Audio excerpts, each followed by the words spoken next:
last month, an international report on the Great Lakes shows that 2 of the 5 Great Lakes have a strong ecosystem, while the other 3 have some room for improvement. Meteorologist Blake Hansen joins us now. Blake, how are the lakes doing? On a broad note, Jay, the overall Great Lakes are steady.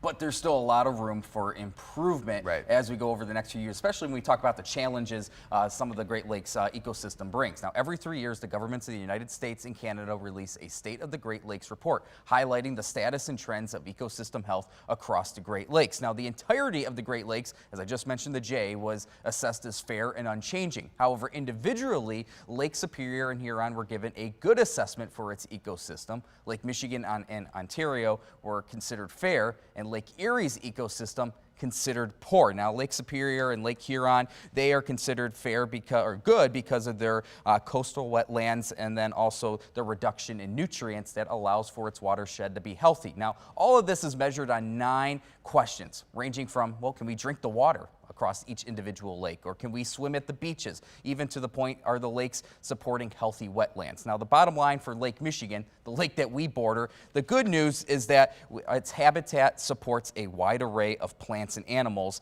and the invasive species and other stressors that we deal with, such as climate change, that's a negative impact because that impacts the water quality and overall food web. Now, the good news with Lake Michigan as well is that there's unrestricted swimming and recreational use. Now, Jay, the bottom line here is that it's good that there is a steady ecosystem here in the Great Lakes. But when we look at some of those individual lakes, such as Lake Erie, there's improvement that needs to be done. Got to make some changes. The big question here, what can we do to improve the lake conditions? You know, obviously one of those things, the big stressor, climate change. And following Governor Gretchen Whitmer's Michigan Healthy Climate Plan is to make Michigan a carbon neutral state by 2050. There's also other collaborations that try to limit microplastics in our Great Lakes, and such as pollutants as PFAS. So it's supporting those collaborations are key. And then there's another initiative from the DNR, Forest to My Faucet.